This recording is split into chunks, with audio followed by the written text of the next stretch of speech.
레전드 채널을 방문해주셔서 감사합니다. 레전드 사연 바로 시작하겠습니다. 안녕하세요. 참 세상에 이런 일도 있나. 이게 우리 집 일인가 자꾸 곱씹게 되는 일이 있어서 이렇게 제보하게 되었습니다. 저는 결혼한 지 20년이 훌쩍 지난 아줌마이고 저에게는 여동생이 한 명 있습니다. 제 여동생은 청각장애인이에요. 아주 어렸을 때 여동생이 1살 정도 되었을 때 행동이 뭔가 이상해서 병원에 가서 검진을 받았는데 그때 동생이 청각장애인이라는 것을 알게 됐다고 합니다. 제 여동생 정말 너무너무 착하고 참 예뻤어요. 새하얗고 저와는 다르게 속쌍꺼풀이 참 예쁘게 있어서 눈을 가만히 바라보기만 해도 막 가슴이 따뜻해지고 그랬습니다. 코도 오똑하고 아무런 화장도 안 했는데 입술도 진달래빛에 얼굴이 하얘서는 제 눈에는 연예인보다 더 예뻤네요. 주변 어른들이 장애만 아니면 참 끌끌하면서 혀를 차고 그랬습니다.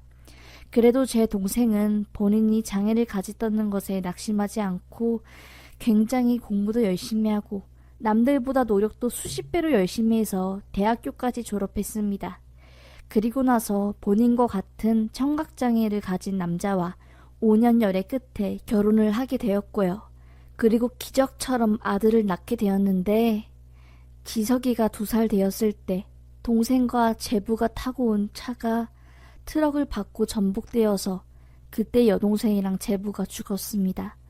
트럭에서 빠져나온 철관들이 동생이 타고 있던 버스를 관통하고 정말 끔찍한 사고였습니다. 그 당시 신문에도 나고 정말 난리도 아니었습니다.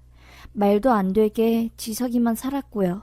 여동생 품에 안겨있던 지석이는 기적적으로 한 군데도 다친 곳이 없었고 여동생은 머리에 심각한 중상을 입고 2번이나 되는 대수술을 겪었지만 결국 3주하고 4일 되는 날 세상을 떠났습니다. 제부는 트럭에서 빠져나온 철관이 몸을 관통해 그 자리에서 즉사했고요. 그렇게 지석이는 하루아침에 고아가 되었습니다. 그 충격으로 엄마는 뇌출혈로 쓰러지셨습니다. 언어장애까지 오셔서 말을 제대로 하지 못하시고 인지능력까지 떨어지게 되셨지요. 우리 지석이, 가여운 지석이, 내 동생 불쌍해서 어떡하니. 매일 밤을 정말 눈물로 지새웠습니다. 지석이를 데려오고 싶었지만 남편에게 선뜻 말을 꺼내기 어려웠지요. 그런데 정말 고맙게도 남편이 먼저 지석이를 우리 아이로 키우자고 하더라고요. 너무 애가 가엾고 마음에 걸려서 도저히 안 되겠다고 우리가 키우지 않으면 천벌을 받을 것만 같다고 하면서요. 그렇게 저희는 지석이를 저희 호적에 넣고 저희 아이로 키우기 시작했습니다. 아이가 가질 혼란과 상처로 인해서 저희는 지석이에게 이 사건에 대해 자세히 말하지 않고 그냥 저희를 친부모로 알게 하고 키워냈습니다. 여동생과 제부 앞으로 나온 보험금은 단 한 푼도 쓰지 않고 지석이가 20살이 되면 지석이에게 숨겨왔던 이 사실을 모두 알리고 모아둔 돈을 주며 자립하게 하려고 했지요. 중간에 정말 지석이에게 온 극심한 사춘기로 저희 부부도 참 힘들었습니다. 불량 친구들을 만나서 시작하게 된 담배와 술, 그리고 심지어 폭력까지 저희 부부는 너무나 혼란스러운 나날들이었습니다. 혹시나 무의식에 지석이를 차별하는 행동을 해서 지석이가 이렇게 삐뚤어진 걸까? 지석이가 삐뚤어지면 질수록 여동생과 제부에게 못할 짓을 하는 것 같아서 정말 하루에 몇 번을 울고 눈물을 목으로 삼켰습니다. 그러다 지석이가 다른 학교 친구와 크게 싸우게 되었고 지석이도 크게 다치고 그 친구도 크게 다치는 일이 생겼습니다. 남편이 지석이 학교에 찾아가 선생님들께 무릎 꿇고 자식 잘못 키운 아비 잘못이라며 제발 한 번만 용서해달라면서 사과를 했습니다. 지석이가 때린 친구 부모님 앞에서도 무릎을 꿇으며 남편이 대신 사과를 하며 용서를 빌었고요. 이 장면을 본 지석이는 큰 충격을 받았는지 그 이후로 불량 청소년의 길을 걷지 않고 평범한 학생이 길을 걸었습니다. 하지만 문제는 남편과 지석이의 사이가 안 좋아진 것이었죠. 지석이는 남편에게 아빠가 뭔데 그 사람들 앞에서 무릎 꿇냐고 화를 내고 남편은 네가 잘못한 거는 부모 책임도 있으니까 이렇게 한 거라고 하면서 크게 싸우게 되었어요.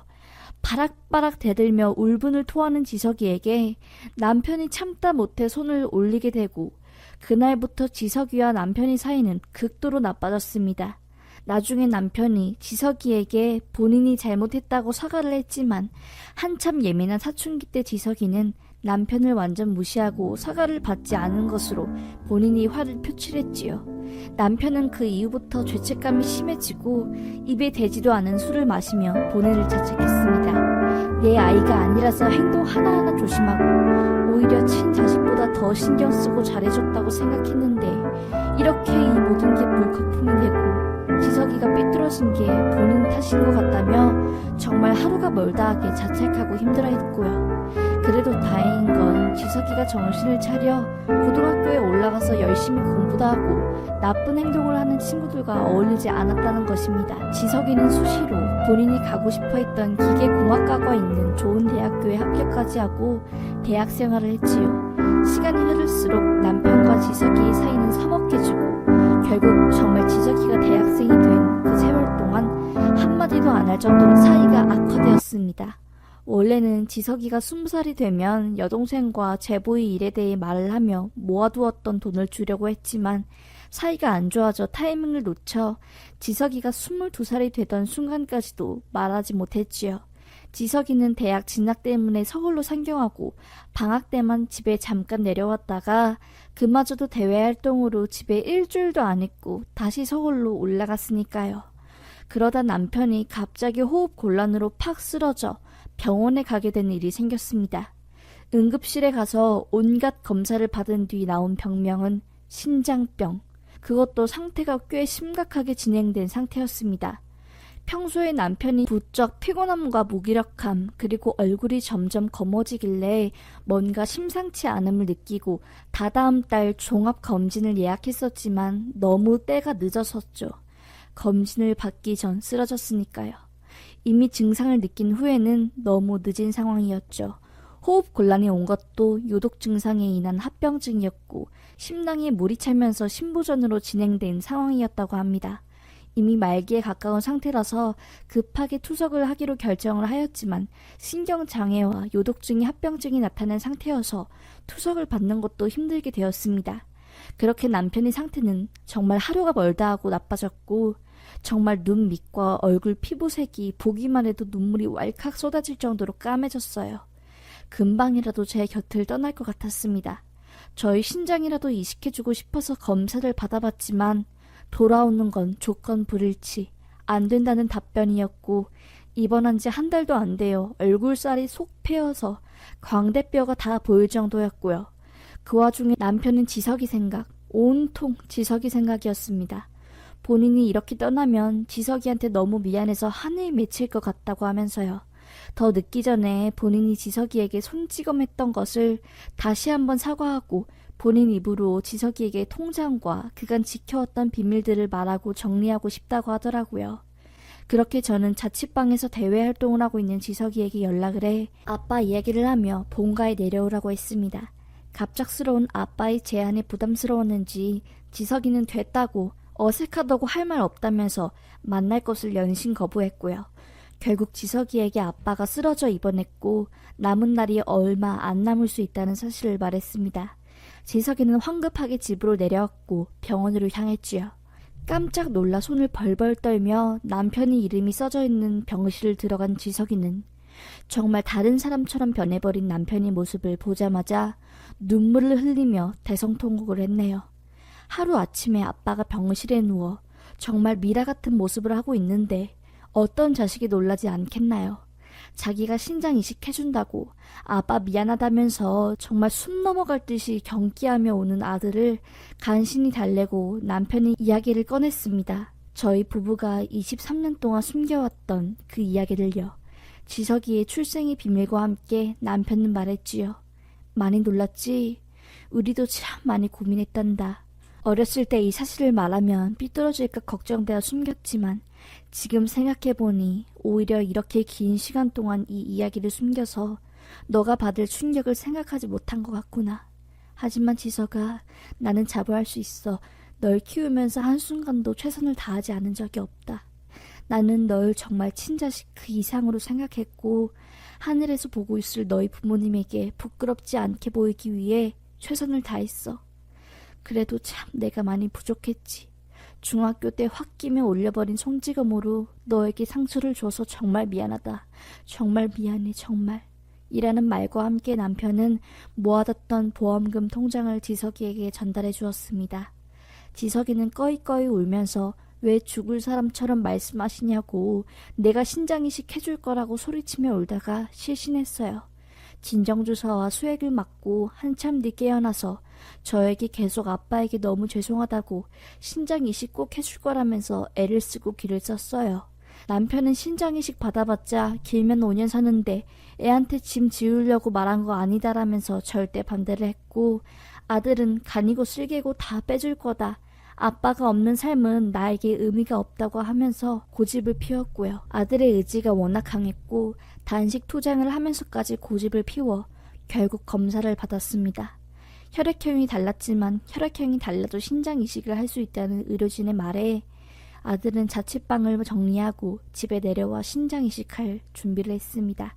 남편도 계속 굳고 반대하고 말렸지만 계속되는 아들의 고집에 어쩔 수 없이 넘어갔고, 그렇게 이식 준비를 하고 있을 때 갑자기 남편이 C열 수치가 팍 낮아지더니 새벽에 호흡곤란이 오고 호흡 정지가 왔다가 결국 심폐소생술로 호흡을 돌려냈지만 뇌사 상태에 빠졌고, 그 후 4일 만에 너무나 갑자기 세상을 떠나게 되었습니다.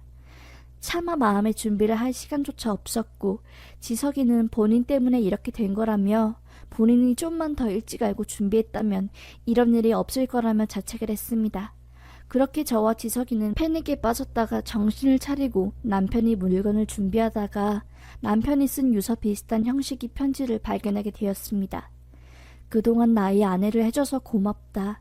못해준 게 너무 많아서 후회가 된다는 말과 함께 지석이에게 힘들어하지 말고 씩씩하게 잘 세상을 이겨내며 살라는 말까지 적혀 있었습니다. 저도 마지막까지 잡고 있었던 정신줄을 놓은 채 편지를 읽으며 펑펑 울었네요. 그렇게 저희는 남편을 떠나보냈습니다. 지석이는 한 달가량 아무것도 못 먹고 있다가 다시 정신을 차리고 일상생활로 돌아가게 되었고, 저도 심리상담을 병행하며 일상생활을 유지하고 있습니다. 어느 날 지석이가 저에게 와서 말하더라고요.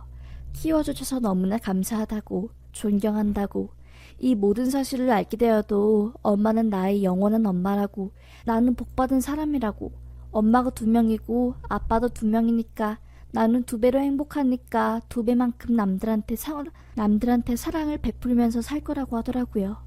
올라오는 눈물을 참으며 생각했습니다. 그래도 내가 죽고 나서 하늘나라에 가면 우리 동생한테 떳떳하게 말할 수 있겠구나. 우리 지석이 너 없는 동안 내가 잘 지켰고 잘 키웠다. 그동안 너 너무 보고 싶었어. 나 잘했지? 우리 지석이 내가 잘 키웠지? 나 한번 안아줘 라고요. 그렇게 지석이와 저는 시간 속에 이별의 아픔을 맡기며 일상생활을 하고 있습니다. 곧 남편의 기일이 다가와 이렇게 글을 쓰게 되었네요. 쓰면서 참 동생 생각이 많이 나 여러 번 눈물을 흘렸네요. 감사합니다. 앞으로 힘내서 여동생과 남편을 보러 갈 그날까지 잘 살아야겠지요. 라는 사연이었습니다. 이 사연은 제보 사연으로 레전드 채널의 저작권이 기속됩니다. 감사합니다.